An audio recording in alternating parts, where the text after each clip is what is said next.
La France protège sa nature.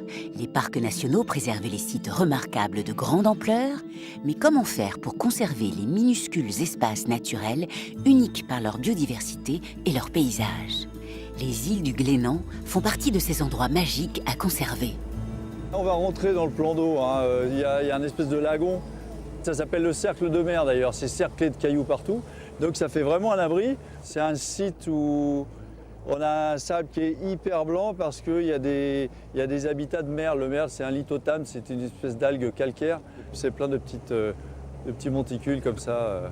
Ça, c'est un végétal en fait. Et en s'usant, elle donne ce sable très blanc. C'est paradisiaque et c'est un petit peu le paradoxe parce que ce sont des îles qui attirent beaucoup de monde. Ici, tu as une réglementation, mais tout n'est pas interdit.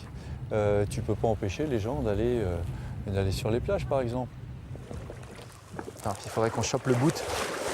Les Glénans abritent en leur sein une espèce rare et présente uniquement sur ces îlots, le narcisse. Chaque année, au moment de la floraison, il faut vérifier que la plante pousse en nombre. Le principe, c'est d'identifier chaque tache et à peu près de la localiser. Et ensuite, on compte le nombre de hampes fleuries par tache.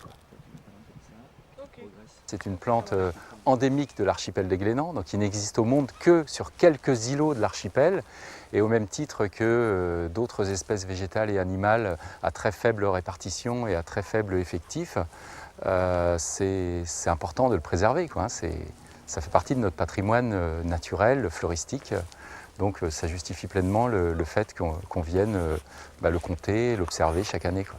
Ouais. On est 41 ici. Ok, c'est bon, merci. Le narcisse des Glénans est très proche d'un narcisse ibérique, hein, et ce qui permet de le différencier de ce narcisse ibérique, c'est qu'il a des pièces florales beaucoup plus grandes, enfin un peu plus grandes, donc les tépales, hein, les pièces externes ici, et les pétales qui sont soudés pour former ce tube, hein, qui sont plus longs que chez le narcisse ibérique. Je fais tout ce qui est en haut là.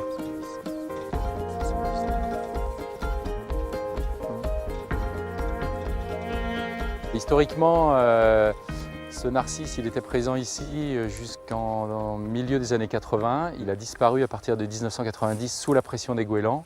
Et on l'a retrouvé au début des années 2000, donc 10 ans après. On a revu des pieds à nouveau fleurir. Et là, maintenant, on suit sa dynamique progressive. On est à 2947. Ouais, c'est bien.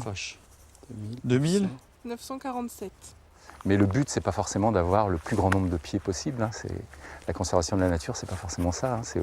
C'est d'avoir justement cette diversité végétale ici.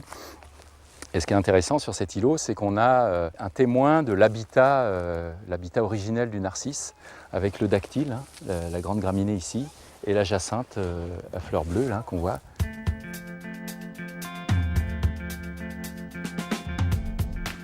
L'intervention humaine est hyper importante. Là, on met une gestion conservatoire en place, ça veut dire qu'on fait du suivi, on fait du comptage, on fait de la fauche aussi avec l'aide des agents techniques de la commune. Et depuis qu'on fait ces fauches-là, le nombre de pieds de narcisse augmente considérablement. Parce qu'on fait ce qu'on pourrait dire du jardinage. Alors après, est-ce qu'on peut appeler ça un espace naturel, semi-naturel? Mais c'est en faveur d'une espèce qui ne pousse qu'ici, quoi.